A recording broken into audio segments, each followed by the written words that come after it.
artists, because we believe in both the small business entrepreneurial sector as well as arts and culture as significant instruments towards affecting transformative change in our communities. We recognize that there wasn't as many supports for entrepreneurs as there were for nonprofit organizations, even though small businesses, y'all hire locally, you're invested in the community. And there's research that shows that, particularly in Black communities, businesses help to shelter the communities from the impacts of gentrification and displacement because we're reinvesting those dollars back into the community. So we thought that this was a really important pathway towards achieving the desired outcomes of a better community for all.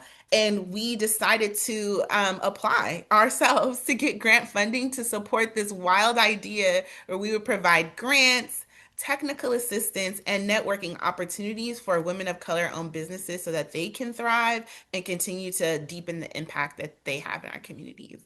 We're inspired by Octavia Butler's book, Wild Seed, which is an incredible book about a woman of color with superpowers who uses her care and love really to save the world. And one quote from the book is, "We are all seeds destined to grow and flourish in our own unique way." And we feel like that is true of the cohorts and the businesses that we support regularly through this program. So our ethos is really about nothing about us without us. We are women of color supporting women of color through this work. We and because of that, we are able to understand the unique problems and challenges that your businesses face on a day-to-day basis. We're small business owners ourselves, and so we're in the thick of it with you. When we talk about the technical assistance, which we'll go into more depth about later, we're not positioning ourselves as like knowing more or being the top tier experts. It's really more about thought partnership and bringing a perspective to your business that maybe you didn't have before. Because we know that sometimes entrepreneur life is a little isolating, and community really helps to bring you out of that and helps to strengthen your impact and the resiliency of the work that you do. We listen carefully, and tailor our offerings to meet your unique needs. We provide support because, again, we know this work is long and arduous, and we see that and want to recognize it. We get you because we know that some come from similar communities and have faced similar challenges that we have and are striving to overcome together. And we believe strongly that if you go alone, you can go quickly, but if you go together, you'll go really far. This work is actually funded by Care First Community Investment, a LA County initiative that focuses on creating alternative pathways to incarceration for people in Los Angeles County. And so a lot of the grant opportunities that we have, we want to prioritize those with barriers to employment and or those who support folks with barriers to employment. And we'll talk more about that later. Before we get into the weeds of the application and the grant opportunity, I wanted you to hear from somebody that's not me. And so I'm going to pass the mic over to Morgan so that she can introduce herself. Yes. Hi, everyone. We're so pleased to have you here with us today, sharing in this third cohort launch. My name is Morgan Payton. I am the founder and principal of Morganite Writing Company. We are a capacity building firm working at the intersection of storytelling, strategy, and narrative justice. So, what we do is we design the narrative structures that ensure mission-driven leaders are clearly understood, trusted, and funded.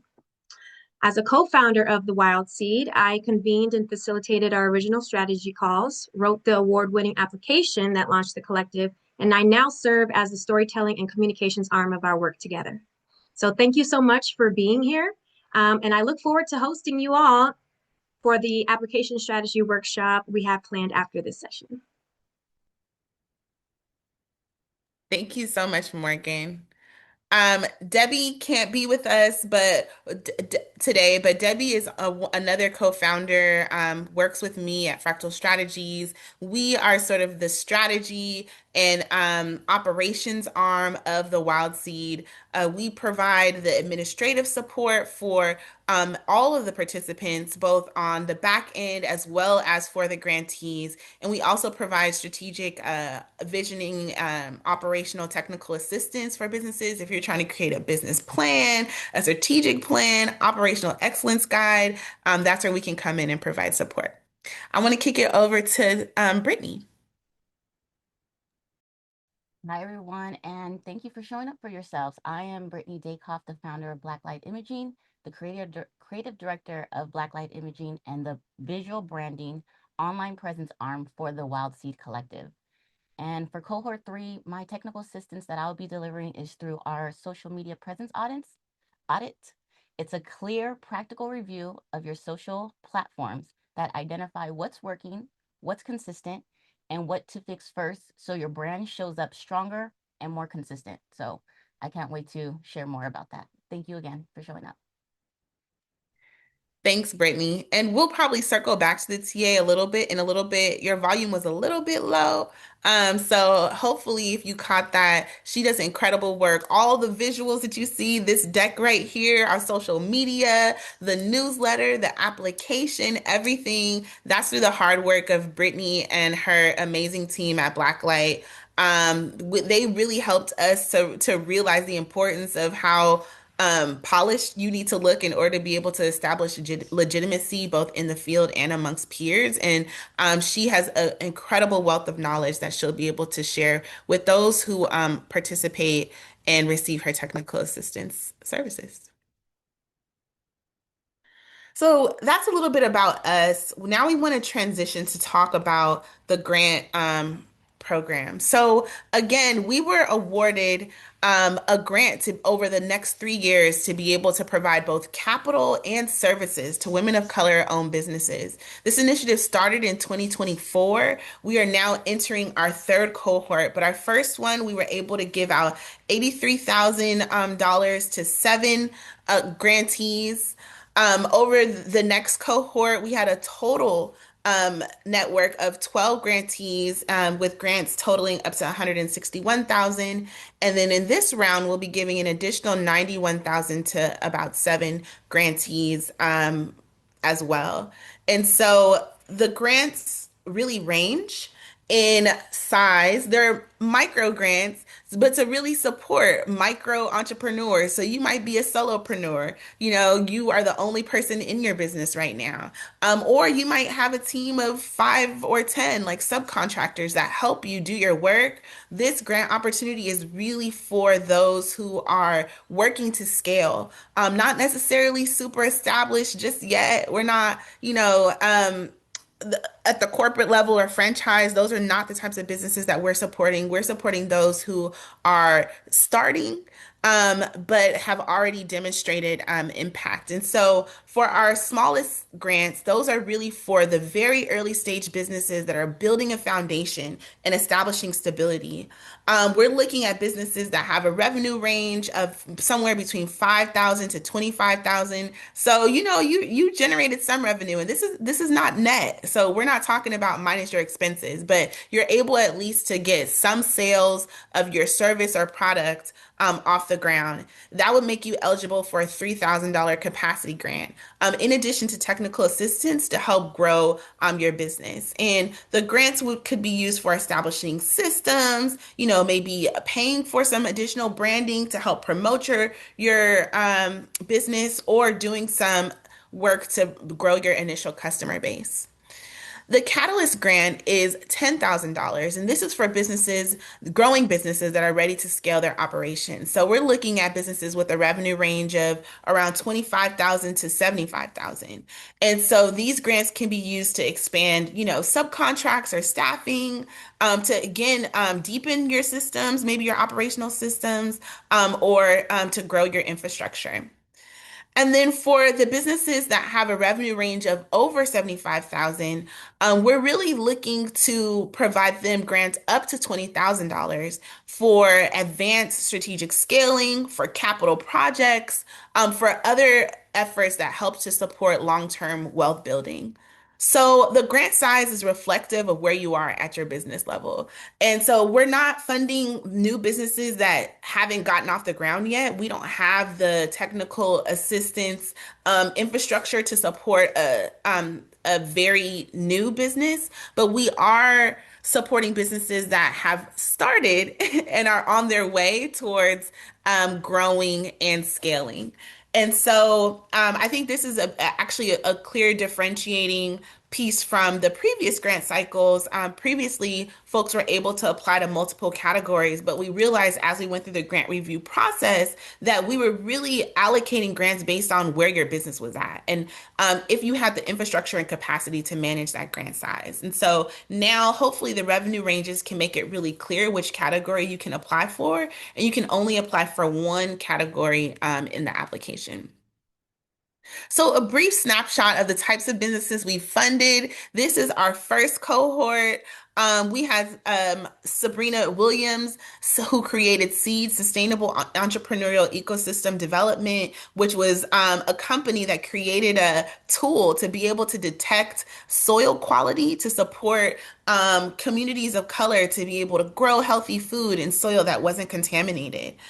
We also had Jasmine Buford with the Suckle Center, who created maternal lactation equipment and devices that were of all color ranges so that, women with darker skin tones and more melanin could have tools that blended in with their skin tones as well. We also supported Sandrina Bullitt with the Healing Space, who has an acupuncture and a Chinese herbal medicine practice, and she was able to use the grant funds to create a community space within her building for people to rest and relax.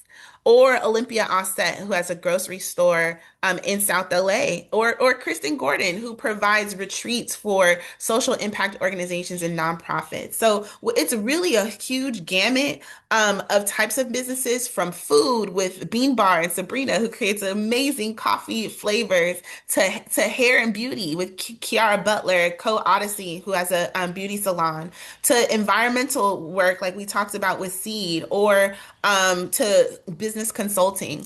Any real type of business can apply, but the main common theme is that we are focusing on businesses that have a positive social impact, that are rooted in the community, that prioritize folks with barriers to employment, and that can demonstrate the capacity to be able to utilize the grant funds to grow and scale their business. So let's talk about the grantee responsibilities. Once you receive the grant, there are some expectations of you to be able to meet the grant requirements. Some of those include signing our contract, being able to commit to using the grant funds for permitted uses, because and those are in the contract. There are things that you can't use the grant funds for, which we'll talk about later. There are some required meetings that you'll need to participate in, and orientation. We have a retreat every year to bring grantees and their colleagues together to build connections, learn from each other, and reflect on the year. You will receive technical assistance from one or more of our technical assistance providers. And then we do have reporting requirements where you'll need to take, a survey, both intake as well as an exit survey. And this is really so that we can meet the requirements of our funders to be able to share who we're helping, how we're helping them, and what the story of impact is. As I promised, we would do a deeper dive on the TA offerings and technical assistance for the businesses. A lot of the grantees talk about how that was even more valuable than the grant itself.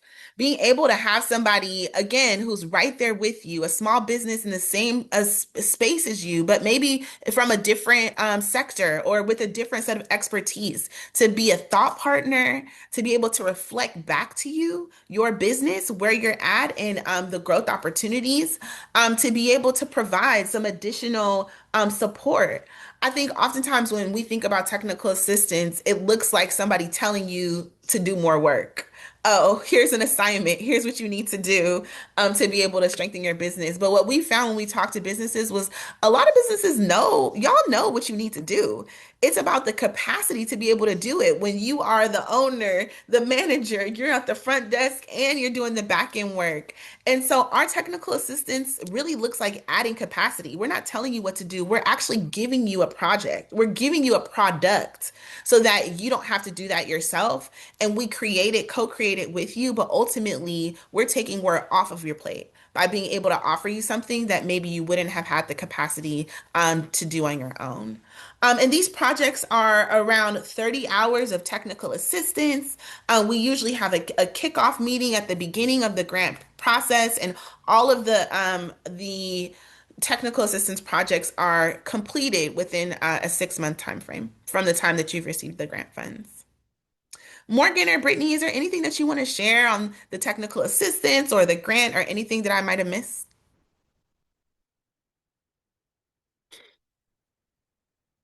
No, the only thing that I'll point out though is that when you do the screener application and when you submit your full application, you'll have an opportunity to select through the drop down two of your priority areas when it comes to technical assistance. And so those priority areas will also help to give you a good idea of what is possible when it comes to technical assistance. And so we're definitely looking forward to working with you. I'm always super excited to figure out which grantees do I get and how we can work together to support your growth moving forward.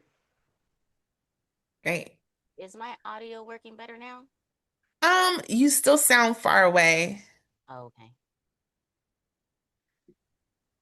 Um, Brianna, but we what, have there's a go ahead. question in the chat, and I just wanted to address it at the top. And the question is, I have an LLC, PC, and nonprofit. Are you prioritizing for-profit businesses or nonprofits? And I think that's a good question as we Yeah. think about like the funding that you just talked about. Definitely. The as we mentioned before, this is really about providing funding opportunities for small businesses who oftentimes aren't eligible for other grant programs. So we're prioritizing for-profit business structures. We do know that there are some nonprofit organizations that have a for-profit arm, right? Like maybe they sell things or have a fee-for-service model. But for the most part, we are looking at LLCs, or other types of business designation.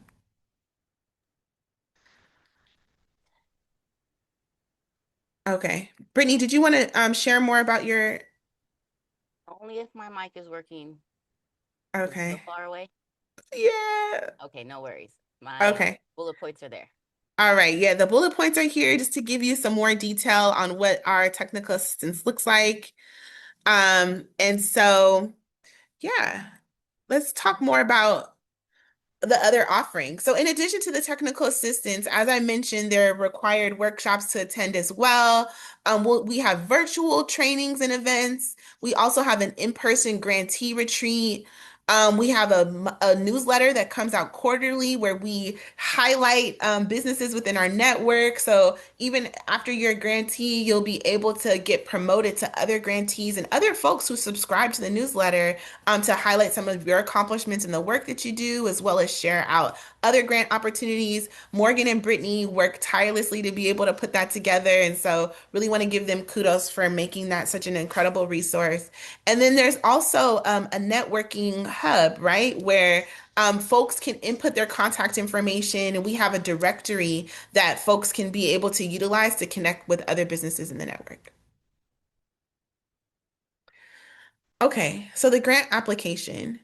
We tried to work to make this application accessible. We know that y'all have a lot on your plate and didn't want to make something that was super long and super arduous, but there is some information that we have to get in order to be able to ensure that we are giving the grant folks, the grant dollars to folks who best align with our priorities and the needs for this grant program. So we're looking for values alignment.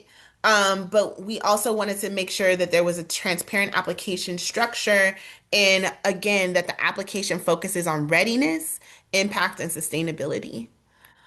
As far as eligibility, you must be at least 18 to be able to apply. We are supporting adults. We don't have the insurance to do work with youth, unfortunately, through this program. Focusing on women and or non-binary entrepreneurs. You must be headquartered in LA County. So if your business is registered in Detroit and but you just moved to LA, unfortunately, we're looking to see that you've had deep roots in Los Angeles County because these funds are going to support improving the businesses that operate in and contribute to LA County communities. You also need to operate independently. So we're not supporting franchises. If you own a McDonald's, you're not the type of business that we're looking for. It needs to be something that is not a part of a broader conglomerate, but is operated independently. Um, you have to have active business operations. So as you saw from the grant categories, you need to have at least some sales already. We're supporting businesses that are at the idea stage. And you need to be for profit to the other question before, an LLC or other type of business designation and in good standing. So with the IRS, if we give you the grant dollars, if you're not in good standing, sometimes they can garnish that, and that's not a great use of public dollars. And so we want to make sure that y'all have everything up to date, so that we can ensure that those funds are going to support the growth and scaling of your business. And then you will need to provide proof of business ownership, so some documentation that can demonstrate that you are, in fact, the owner and that the business is located in LA County. And then again, you can only apply to one of the categories that we shared previously. Um, when you're writing your application, be clear about how you're going to use the funds to support the growth or stabilization of your businesses. Be clear to look at the values that we have, supporting high positive social impact, people with barriers to employment, and ensure that your application reflects that as well. And again, um, just to be able to we also are supporting businesses, you as a business owner, as an entrepreneur, because the cohort is made up of people. And so tell your story, tell who you are and how your lived experiences help to contribute to you creating this business. We know that as entrepreneurs, so much of the professional is personal for us, and I think that that really helps to tell a really compelling story for the reviewers, and helps to communicate the importance of the work that you do to a broader audience. Former grantees who receive the founders grants are not eligible for this application, but if you have received a rapid response grant, so the $1,000 grants that we gave out during COVID, I'm not COVID, during the wildfire season, we did not exist during COVID. Thank you. Flashback to another life I had, but during the wildfire season, then you are still eligible to apply. So what the application includes. You will be asked to share an overview of your business and mission. You will need to share documentation of your business revenue, and to help to justify the grant pathway that you select. You'll need to talk about how you'll use the funds and what your growth goals are. You'll need to talk about the community impact of your business and how the grant use will help to deepen that impact. And you will need to show your online presence, so to give us a better idea of who you are, who your business is, and potential alignment. You can, as you're thinking about how you want to use the funds and writing that in the application, please be sure to note that you cannot use it for the following things: business debt, alcohol, lobbying, gambling, housing for the business, land acquisition, goods or services for personal use. So you can't be like, oh, I'm going to use the grant funds to get my hair done for my wedding. That's a personal use that has nothing to do with your business, and that would not be a requirement. One thing I want to point out is for the financial snapshot, you will need to provide a budget for how you plan to use the grant funds. And we have a template that will support you in being able to do that, as well as the budget for your business. And we have a template for that as well.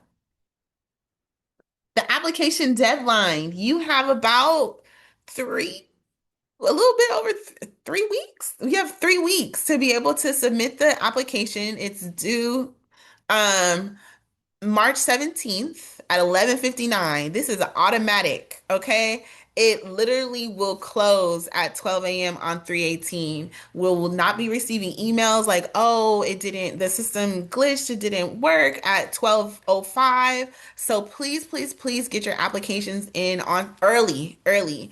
And the good thing about working on it early too is that we will be providing some technical assistance through the application submission process. So if you have logistical questions, we can help to support you during that time. But if you wait till 3:17 on 11:59, we will not be awake to be able to answer those technical questions and can't really support you. Um, One thing that we saw during the last round was everybody submitted their application on the last day. And y'all just don't do that, please. Please just try to be early. I think it helps us, but again, it also helps you to be early as well. Because then we saw people need to resubmit because they missed things. So the earlier the better. So the application is online. You'll start with the eligibility and readiness screening. We're really trying to ensure that you don't have to spend time submitting a full application if you're not eligible. So the screening will let you know if you need to move forward with the full application or if this is just not the right grant for you. We have a review panel. None of us are on it, of people who will be selecting the grantees. And it was important for us to have folks who are peers. Some of them are former grantees, some of them are funders or folks in the ecosystem to be able to score and review these grants. Number one, because I don't want people being like, hey, can you give me a grant? Sorry, I'm not involved in that process. But then also, number two, we wanted it to be an objective process that really is focused on the strongest applications that are most aligned with our priorities. So they won't be reviewed once, but twice by a panel of experts to be able to support the final selection. And then you'll be notified of the grant and awarded in the spring.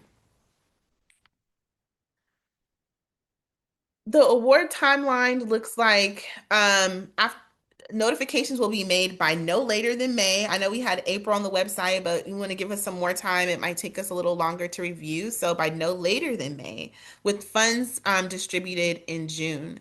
Fund distribution looks like for the smaller grants, you will get your full grant application distribution in June. For the larger grants up to 20,000, you'll get half of it distributed in June and the other half distributed in September. As I mentioned, we do have application support. Thank you, Rajay, who will be your technical support, clarifying questions if you feel like the application question was not clear. She will not help you craft your responses, but she will help to answer any of those more logistical, technical questions that you may have. And you can contact her using the support email at support@thewildseed.org. Anything you want to share on that, Rajay, before we transition to the workshop? Yeah, I will. So we did get a question about revenue. And so the question is, what if the business is established, what if the business is established, but the revenue has yet to enter consistent flow? Um, I think we have that question on the screener in terms of like the revenue level. And so my suggestion would be to check the revenue level that best meets your business, and then you'll hopefully like make it past the screener, and then can submit the application. And then in your budget materials, your snapshot, give as much information as possible to let reviewers be able to see where your business is in its revenue stage. I don't know if Yeah. Brianna, you have anything else you want to add to that? That's great, Rajay. Thank you. Like, and I know sometimes it takes a while to get, especially if you're like selling a product or even delivering a unique service, it might take a while to get to that revenue generating stage, even if you have been established for a while, especially on a consistent basis. It doesn't need to be consistent to meet the $5,000 minimum threshold for revenue. It just needs to meet that minimum threshold. And the only reason why we're saying that is because we get a lot of applications from businesses that range in where they're established and also like their capacity, and your application just wouldn't be as strong in comparison to some of those others that are applying if it doesn't at least meet that $5,000 threshold. So it's like it doesn't necessarily mean that you aren't a good business, but that we just don't think it would be as competitive in the application process. So that's why that threshold is there. And then Um, I see, oh, go ahead. no, I was just, there's another question, but before I got there, I was just gonna say, we're all Black women entrepreneurs, so we get it. Right, right. That part. That part. Um, Can the grant money be used? Another question, can the grant money be used to launch a new or existing program within the business? Absolutely. As long as your business is established and you can show that you've been able to generate revenue as the business is designed currently, you can definitely use the grant money to create a new revenue pathway for your business, to launch a new service or initiative. And we've actually seen some grantees do that with the funds that they had, and like for example, the beauty salon that received their grant, they used the funds to establish an apprenticeship program so that they could have more of a consistent staffing model and be able to support local high school youth in the process. So definitely you can do that. Any other questions?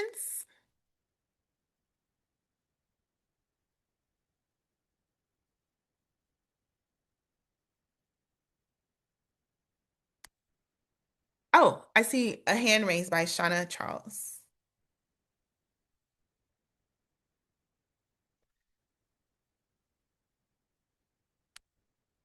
Can we unmute her?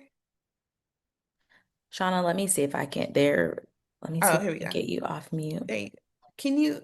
Can you Okay. can you hear me now? Yes. Yes. Hi, my name is Charlotte Charles. I'm with Charles Communication Group. I don't really have a question, and regardless of the outcome, I just want to tell you guys I'm so proud of you. Thank you for putting this together. It is nice to see other Black women providing these type of services in this space for profits. Like you said, there's a lot of nonprofit work, but not for profit work. So thank you for stepping out. Thank you for going for this grant for yourself. It is very much appreciated. Oh, thank you, Shauna. You're And Shauna does incredible work with her communication firm. So we hope that you apply. We definitely would love to support businesses like yours through this initiative. Bree, we got another question, and the question is, so how does the screening application work? How long will it take to discover whether or not you're moving forward? That's a great question. Immediately. So thanks to the system that Brittany set up, it's a quick questionnaire. It should not take very long. Once you answer those questions, you should then receive an email that says, you said it's 2 minutes. What you should receive an email that says congratulations, like you are eligible to apply, and then you apply. If for whatever reason you do the screener and you feel like you still may be eligible or something's a little off, feel free to email support. But the screener is pretty accurate, and so it's to help really maximize your time as an entrepreneur. We know you all are really busy, and so we'd hate for you to have to go through the application and get halfway and realize, wait, maybe this isn't the right fit. And so the screener, thankfully, is pretty instant. Thank you, Rajay. Any other questions?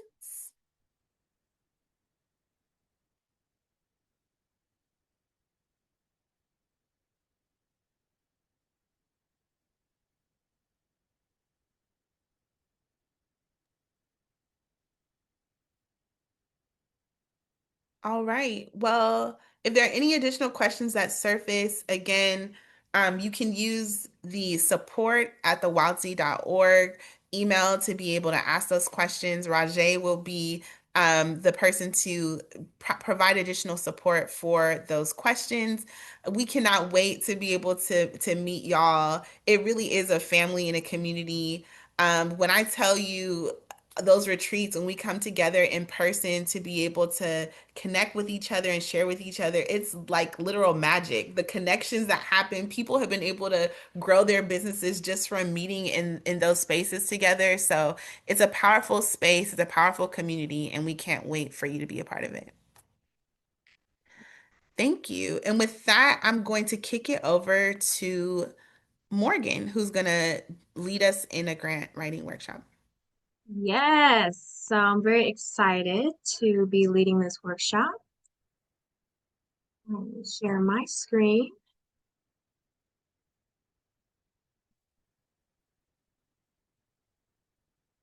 Okay. All right. Hi, everyone, and welcome to our application workshop. So before we begin, a little housekeeping here. This will be an interactive workshop, and so we do expect your attention and participation. But thank you for being here. All right, so again, my name is Morgan Payton. I am the founder and principal of Morganite Writing Company and a co-founder of the Wild Seed Collective. So at Morganite, we're driven by a couple of truths, right? That story reveals purpose, and that purpose belongs to everyone. It shouldn't be something that's considered a privilege for those who have access to the funding. But that access, we do know, is determined a lot of times by the stories that are told. I have spent my career working with story, working with business leaders, working with nonprofit leaders, and I have definitely found that fundamental truth that story determines access and it determines who gets the opportunity to lead. What stories are told, how they're told, and what they leave out of those stories, those things shape the systems around us, the funding decisions, policy decisions, and public opinion. So at Morganite, our narrative justice work is about ensuring that your story has the clarity and strategy needed to join the others that are shaping systems of power around us.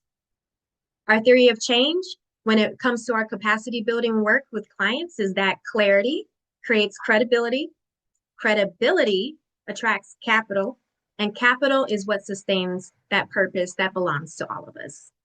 Today, we're going to be looking at story and narrative justice through the lens of philanthropy.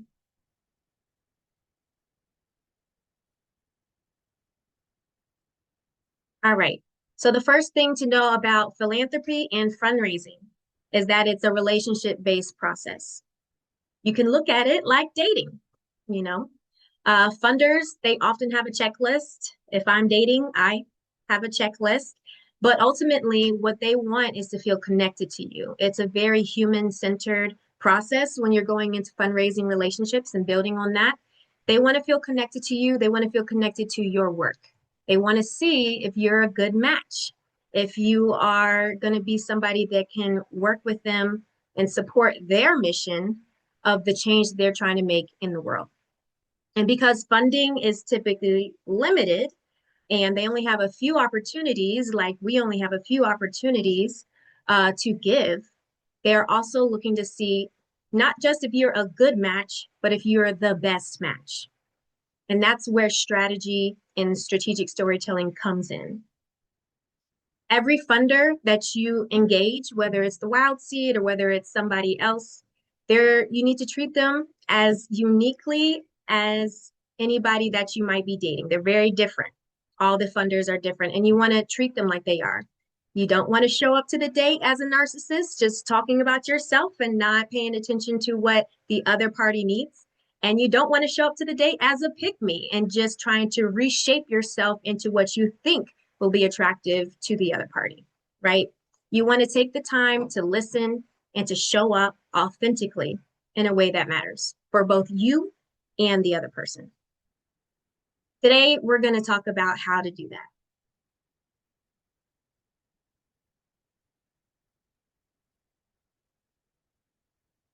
All right, so I mentioned strategic storytelling before. At Morganite, that's what we practice. We practice strategic storytelling, which is rooted in framing theory.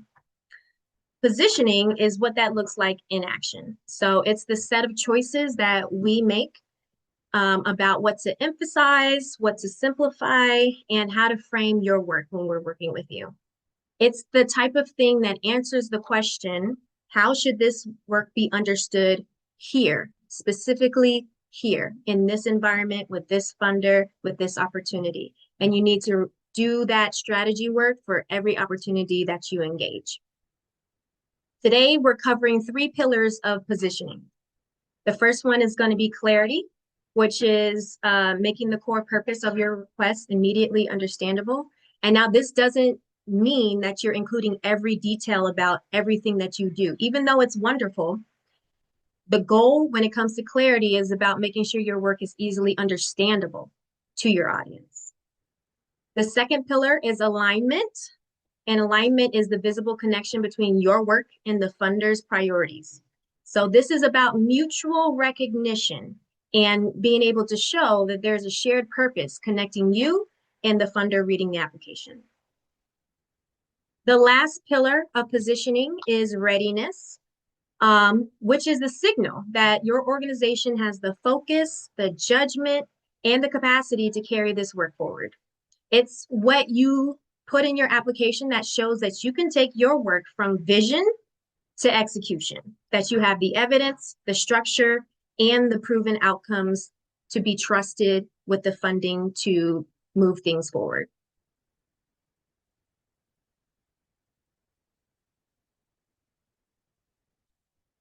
All right. So for each pillar, there are signals that funders are scanning for that influence whether they're going to move you forward in the application process. For clarity, they are looking for understanding of what your organization is asking for. They want to be able to say that their purpose, that your purpose and approach are focused and well thought out. For alignment, they want to make sure that the work that you're doing advances what they care about and that it makes strategic sense for them and their portfolio of work. When it comes to readiness, they want to see that what you're presenting to them is realistic and the scope makes sense, and that you have the tools already to be able to execute properly and do what you say you're going to do in the application. Ultimately, funders are balancing future impact with future risk when they're making funding decisions. And what they read in your application has to increase the confidence, their confidence in both of those things. And all of that hinges on how you translate your work. It does not hinge on whether the work is well done or excellent or great. It hinges on how that well done, excellent, and great work is translated to the funder. So that's key. This slide here, what I just went over, it's a simple checklist. And if a funder can honestly say these things after reading your application and reviewing your materials, that means that your positioning strategy is working.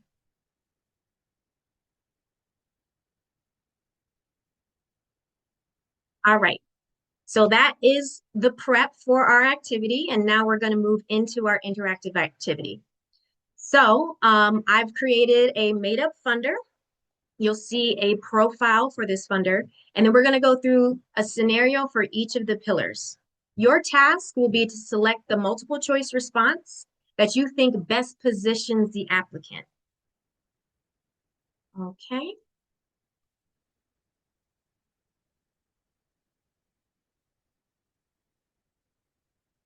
All right. Here's our funder. So I'll read it and then I'll give you some time to kind of sit with the funder profile so that you can start to really download what this funder is about. And while you're doing that, while you're reading through it, I want you to be notating in your mind what are the key information points about this funder that will support your strategy when you're applying to this funder. So things like, who does this funder want to impact? What region does this funder work in? What kind of outcomes are they looking for? What will disqualify you from this funder and what will set you apart? Okay. All right. So this is New Horizons Foundation. We believe in the power of young people to shape our collective future. We invest in organizations that create opportunities for self-discovery, skill development, and access to pathways that support continued learning and economic mobility. Core values: equity and access to opportunity, youth voice and leadership, practical skill building and applied learning, community-rooted partnerships, and long-term economic mobility.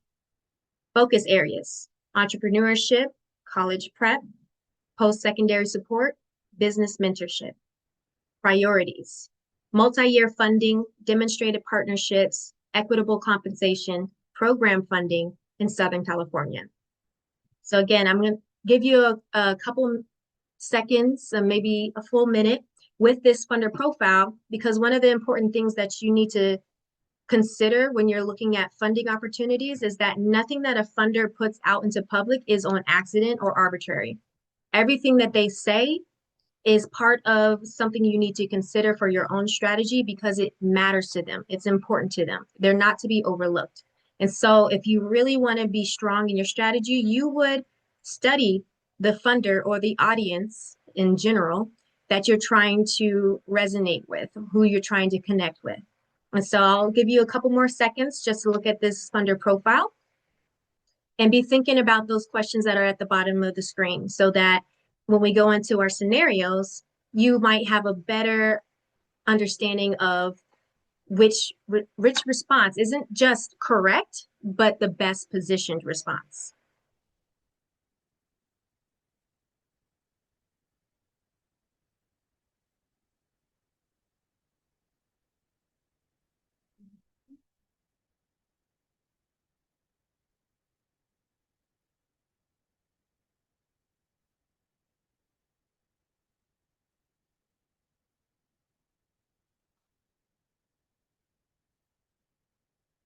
Right, we'll go to the next one. All right, now here is the first scenario.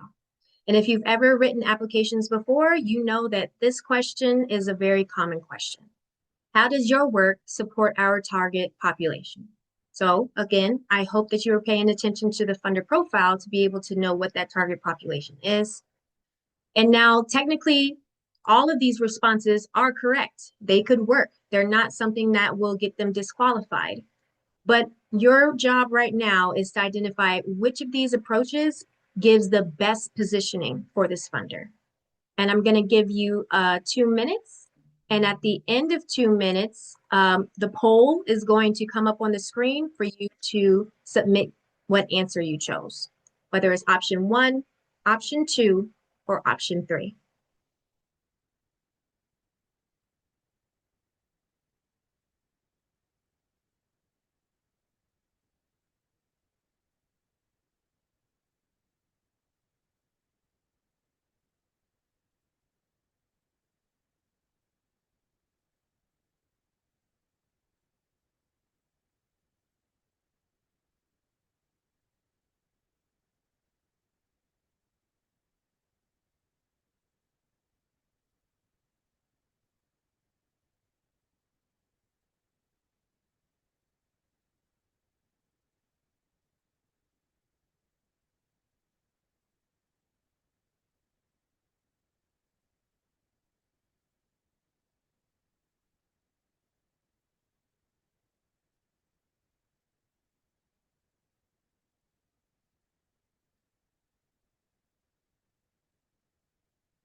Little less than a minute left.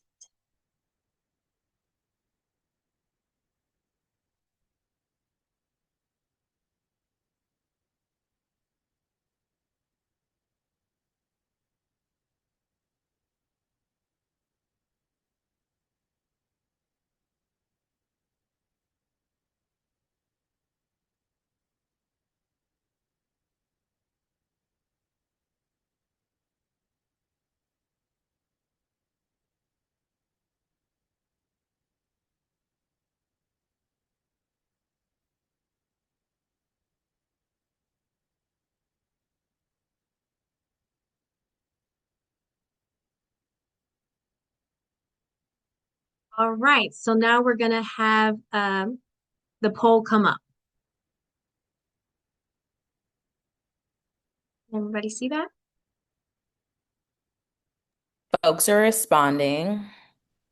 And Morgan, just let me know when you're ready for me to end the poll, and then I can show the results on the screen. Are you able to see when we have a Critical quorum? mass, yeah, we're at like 64% right now.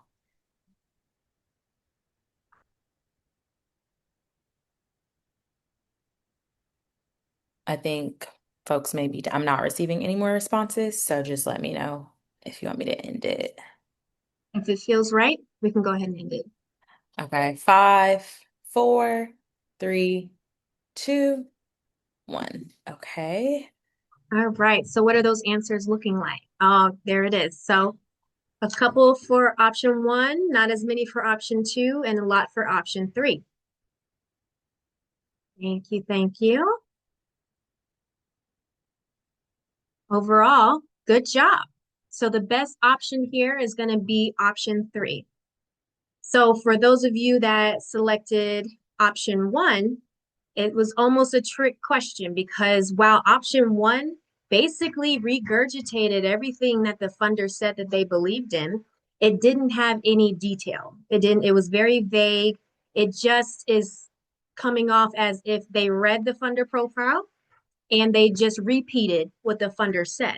While that is correct, it's not very compelling when compared to anybody else that is also applying, right?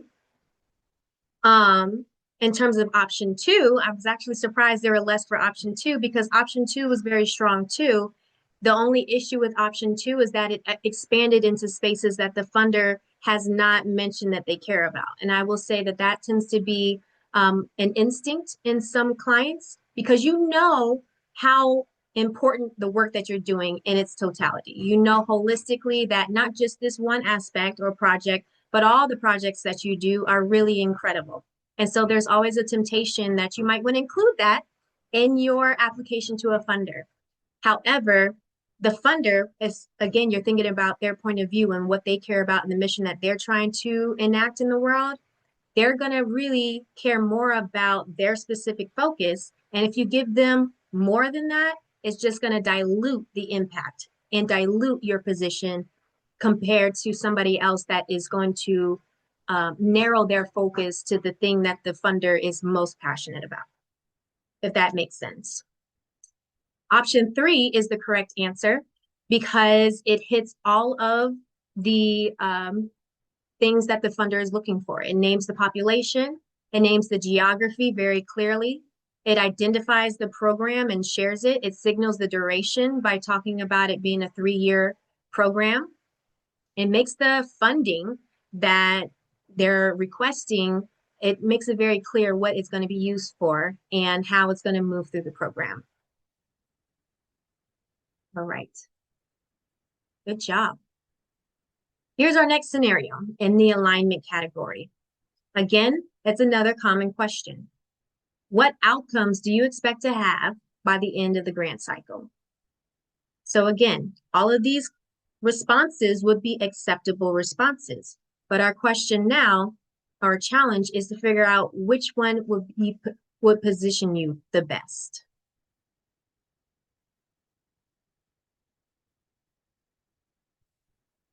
Start thinking about Morgan, that. you ready for me, or you want me to just wait until you go through them? We'll wait until the 2 minutes so Okay. that they can see the screen.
All right, so now we're ready for the poll, Rajay.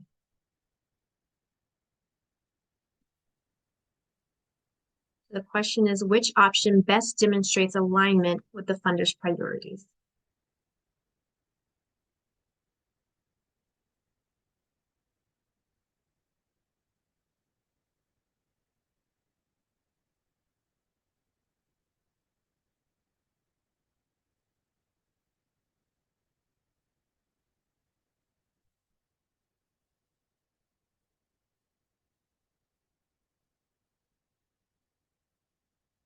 Mhm, mhm.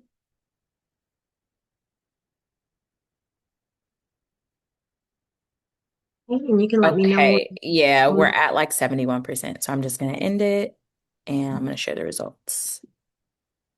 Very clear in two areas, I guess. Yes, okay. So the more popular options were either option one or option two. And nobody fell for option three. Good job. It was not option three, it was option two. So let's go ahead and get option three out the way. Yes, it was too vague and it was too broad. It was an answer that talked, in vague terms about the impact and didn't give much detail. And so then you have option one or option two. What's the difference between the two? And it was kind of a trick question because the question asked about outcomes. And something that is a common misconception is that outcome and output are interchangeable terms. They're not. What's the difference? An output describes what happened, an outcome describes what changed. And so, in this type of question, oftentimes funders are looking not just to know what occurred or what the activities are, but what the impact is. Because remember, at the end of the day, they're balancing future impact with future risk. And so, what they want to know is how well you fund or investing in you will move the needle forward with the change that they're trying to make, the impact that they want to have. And so with option one, it talked a lot about the activities. We'll have 60 youth. We'll host 25 mentorship sessions. We'll have 12 college seminars. And all of that is valuable and important information. But will it hold against somebody who says all of that, will support 60 youth, and 75% of them will do this? 85% of them will report this. This is the change that we're going to make with the existence of our program. And that's why option two is going to be the best position for this response. Okay. All right, let's go to our last scenario. Here's our last scenario, and it's all about sustainability and readiness. It's a common question that you see on a majority of applications is, what is your sustainability plan? So again, same thing with the last scenarios. Which of these is the best positioned? Because we know that they are all accurate, but which one rises to the top as the most well positioned? And I will give you your 2 minutes to consider.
Okay, a little less than a minute left.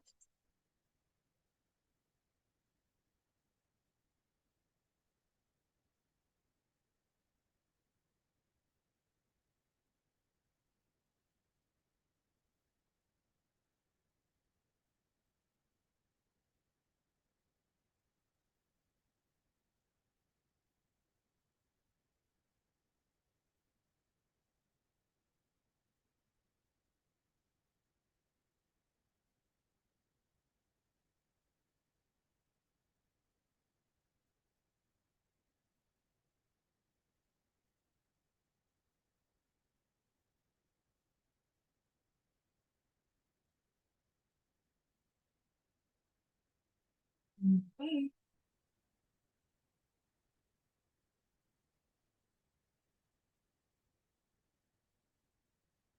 All right, so Rajay will take those polls. The poll question is, which option most clearly signals readiness to carry this work forward?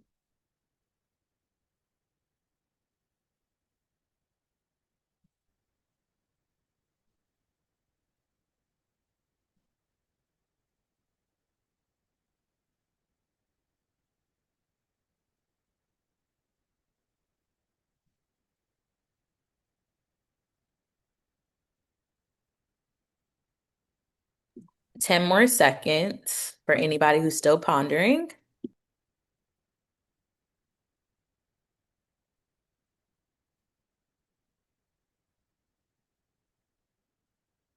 Okay. All right. Okay, so for the readiness question, looks like a couple of people chose option one, a couple chose option two, but most people chose option three. And most people are correct. The best option is option three. But let's go into why that is. Option one sounded really positive. However, it did not sound convincing. Option one did not give any concrete funders that they were investigating. They just said, we're going to explore diversified revenue streams. We're going to engage partnerships. We're going to engage our community. We're confident that our community loves what we're doing. All those things sound good, but they don't sound convincing. They're not compelling. They're very hopeful, which is common, especially for somebody that's starting out. They're trying to figure out all the different ways that they want to be able to support their work.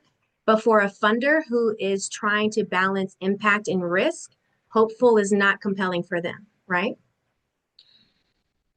Alternatively, in option two, they had a pretty strong sustainability approach. However, once again, we have to remember that this particular funder funds programming. They do not fund general operating. They said that in our funder profile. And so when it comes to sustainability, you want to make sure that you're not just talking about the sustainability of the organization as a whole. You're talking about the sustainability of what the funder cares about, which is the program. And option two did not share how the program was going to be managed and ensure the longevity of the specific program. So again, wasn't a wrong answer, but it isn't positioned as well as option three.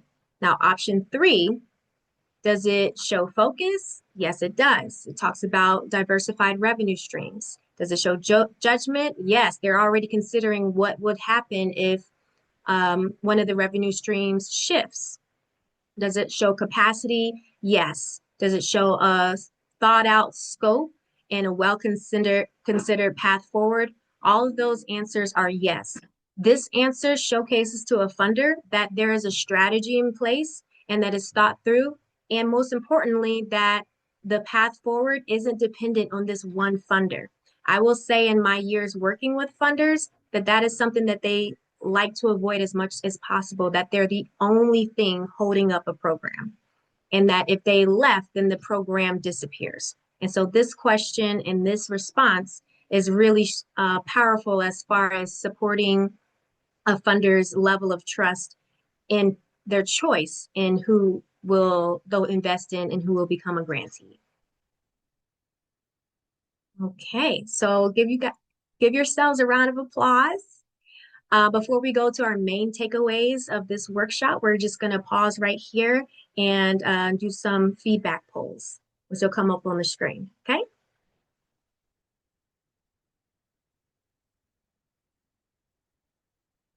Mhm. We'll give you some time for that.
All right, how are we doing on that poll? It looks like we got 68%. It's been a minute and 20-ish seconds. So, oh, someone else just submitted. Um, let's give it maybe 10 more seconds before we close out. Sounds good. We definitely appreciate everybody's participation with the feedback. As Brianna mentioned, we're all kind of in this together. The beauty, I say, of the Wild Seed is that we are operating from right next to you. We are all in the same kind of space of trying to grow our businesses and bringing others up alongside of us as we move forward. So, feedback like this, just you taking a few minutes to record your experiences with us, really does support our work as well. So, we appreciate your participation. Okay, I'm gonna close it now. Okay, sounds good. All right, thank you so much. All right. So here is the last part of my application or my workshop. And I just want to emphasize what I want you to take away from this workshop is that funding success is not just about doing powerful work. We do believe that you're doing powerful work. There's a lot of organizations, we've run into a lot of organizations that are doing really incredible work. That's not the difference between you being funded and you not being funded. The difference is about the translation of that work to the audiences that need to hear it so that they can turn around and invest in your work. It's about translating your work in a way that's recognizable and relevant to the folks that have control over access to funds. None of the responses in the scenarios we practiced were wrong. None of them would have marked that applicant as ineligible for funding from that funder. But fundraising is a competitive process, and it's a process that values clarity, alignment, and readiness. And so Brianna touched on this earlier, but we as leaders of color ourselves, we are always in this space where we want to provide more support because we see how leaders of color are not offered the same opportunities as others. We have seen the statistics. We have seen the businesses that do not survive. We have seen the lack of mentorship. We have seen the lack of capital investment. And part of that is systematic. But part of that is also about positioning and having the technique and the tools and the strategy to position yourself in a way where you are receiving what you deserve and what you need in order to have the impact that you can have and should have because you're the best ones to do this work. And so I am just going back to that hallmark. If you take nothing away from this workshop, take this, that story determines access. And we want you to tell yours well.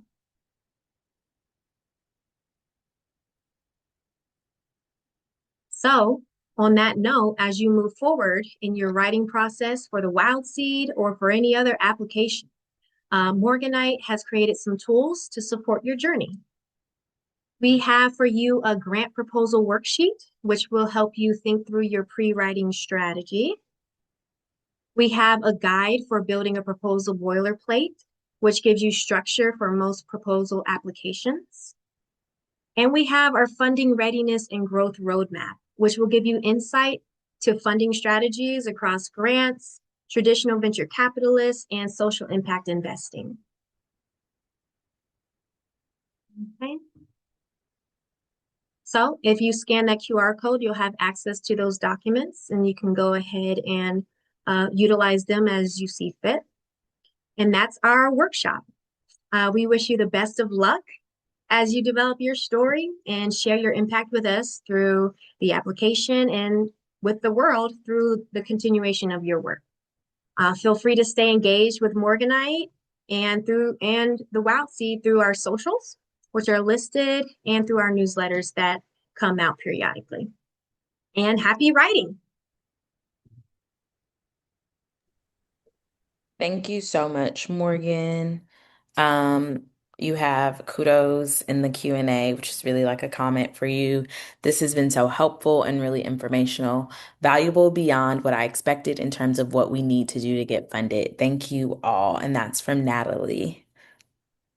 Thank you. Great, great, great. And also, if you have any, because we have a few minutes left, if you have any questions for me, feel free to put them in there. But otherwise, you'll be reaching out to support at thewildseed.org if you have any questions about your application.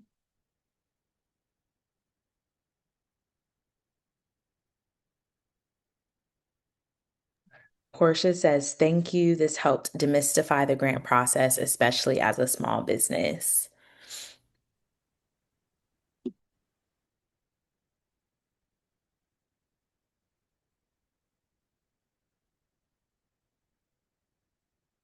Thank y'all so much for coming.